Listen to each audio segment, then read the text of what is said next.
Tuhan, sebelum saya memulai firman Tuhan, saya akan berdoa. Terima kasih Bapak, terima kasih Yesus, terima kasih Roh Kudus atas berkat yang Kau berikan pada hari ini ya Bapak. Ya Bapak, saya akan menjelaskan sedikit dari firman Bapak. Kiranya Kau memberikan saya pelajaran untuk menjelaskan firman Tuhan. Ya Bapak, ketika Bapak ini dan mengajar kami berikan kaya dan sedikit Bapak berkati kami kami dengan resiko berapa dan kesehatan ya Bapak. Ya Bapak, kami adalah manusia berdosa, dosa kami yang sengaja maupun tidak sengaja. Dalam nama Tuhan Yesus Kristus kami berdoa. Amin. Di sini nats yang saya ambil yaitu Roma 12 ayat 2 yang berisi tentang janganlah kamu menjadi serupa dengan dunia ini, tetapi berubahlah oleh pembaruan budimu, sehingga kamu dapat membedakan manakah kehendak Allah, apa yang baik, apa yang berkenan kepada Allah, dan yang sempurna. Menjadi orang Kristen atau para pengikut Kristus harus mengalami perubahan, khususnya bagi para tunas muda Kristen yang telah banyak karakternya, perilaku, spiritualitasnya tergerus oleh kemajuan zaman ini. Dalam Roma 12 ayat 12, Rasul Paulus menasihatkan supaya kita tidak serupa dengan dunia ini. Mengapa demikian? Karena semua yang berasal dari dunia ini bukan berasal dari Bapa atau Tuhan. 1 Yohanes 2 ayat 16.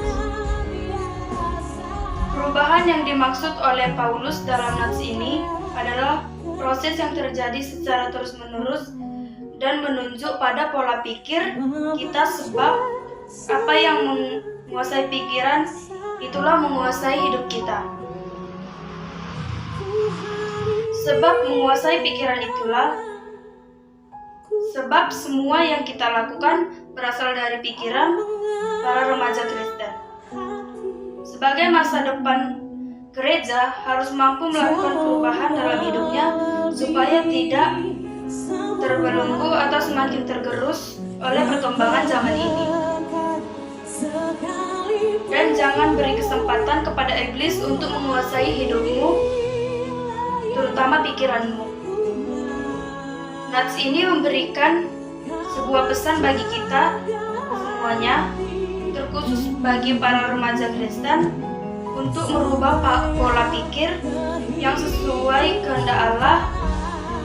Sebab jika kita menemukan perubahan itu, maka akan memberi dampak besar dalam kehidupan kita, terutama karakter kita.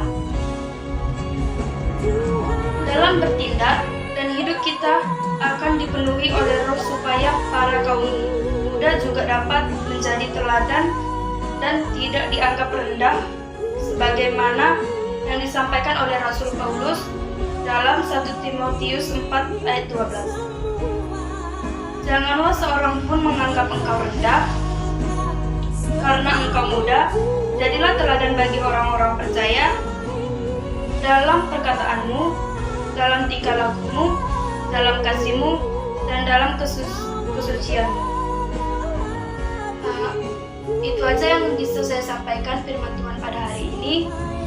Saya akan tutup dalam doa. Terima kasih Bapak, terima kasih Yesus, terima kasih Roh Kudus pada hari ini ya Bapak. Ya Bapak sudah menyampaikan sedikit dari firman ya Bapak. Walaupun tidak seberapa yang saya sampaikan, kiranya Engkau menerima itu ya Bapak. Ya Bapak, berkatikanlah Bu Yunita, berikanlah ia rezeki, umur panjang dan kesehatan ya Bapak. Ya Bapak, berkatikan teman-teman kami ya Bapak, berikanlah mereka perubahan dalam hidupnya setiap masa ya Bapak. Ya Bapak, kami tahu kami adalah manusia berdosa, hapuskanlah segala dosa kami, hapuskanlah segala dosa kami yang sengaja maupun tidak sengaja. Di dalam nama Tuhan Yesus Kristus kami berdoa dan mengucap syukur. Amin.